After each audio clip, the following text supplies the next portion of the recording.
کرایہ کا ایک مسئلہ یہ بھی ہے کہ کبھی کبھی ایسا ہوتا ہے کہ ہم نے مہینے کے کرائے پر دے دیا کہ ہر مہینے آپ کو 2000 روپیہ کرایہ دینا ہے.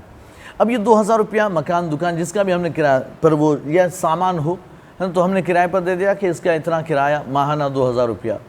اب ہم نے کرایہ پر دے دیا. اب اگر اس میں لیٹ ہوتا ہے, پہلی تاریخ کو آپ کو کرایہ ادا کرنا تھا ہے نا, یا 1 سے 5 ہم نے فکس کی تھی کہ 1 سے 5 کے بیچ میں آپ کو کرایہ دے دینا ہے, لیکن اب وہ لیٹ ہو گیا, 6 ہو گئی, 7 ہو گئی, 8 10 ہو گئی, تو آپ کہتے ہیں بھائی کرایہ لیٹ ہوا, آپ کو 100 روپیہ فائن بھرنا پڑے گا. یہ حرام ہے, یہ حرام ہے. کیوں حرام ہے؟ کہتے ہیں اس لیے کہ جب اس نے وہ کرایہ فکس کیا تھا 2000 روپیہ کہ بھئی 1 سے 5 میں دینا ہے یا 1 تاریخ کو دینا ہے, تو جب وہ اس تاریخ میں نہیں دے سکا تو گویا کہ اس پر قرض ہو گیا.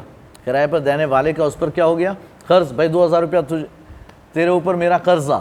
اب جب قرض ہو گیا اور اس پر وہ 100 روپیہ زیادہ لے رہا ہے, گویا کہ سود لے رہا ہے, 2000 پر وہ بیاج لے رہا ہے, تو یہ حرام معاملہ ہوگا. تو اس طرح فائن لینا, اور ویسے بھی شریعت اسلامیہ میں کسی بھی طور پر مالی جرمانہ لینا جائز نہیں ہے.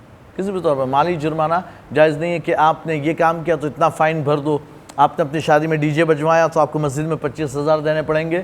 یہ مالی جرمانہ حرام ہے, شریعت میں ہے ہی نہیں. شریعت اسلامیہ نے اسے منسوخ کر دیا, ختم کر دیا, تو مالی جرمانہ ہے ہی نہیں, تو مالی جرمانہ ہم نہیں لے سکتے. تو اسی طرح 2000 روپیہ کرایہ تھا, اگرچہ لیٹ ہو گیا تو لیٹ ہونے کی وجہ سے بندہ جو ہے اس پر فائن نہیں لے سکتا کہ آپ اتنا فائن بھرو, یہ لینا جائز نہیں, حرام ہے.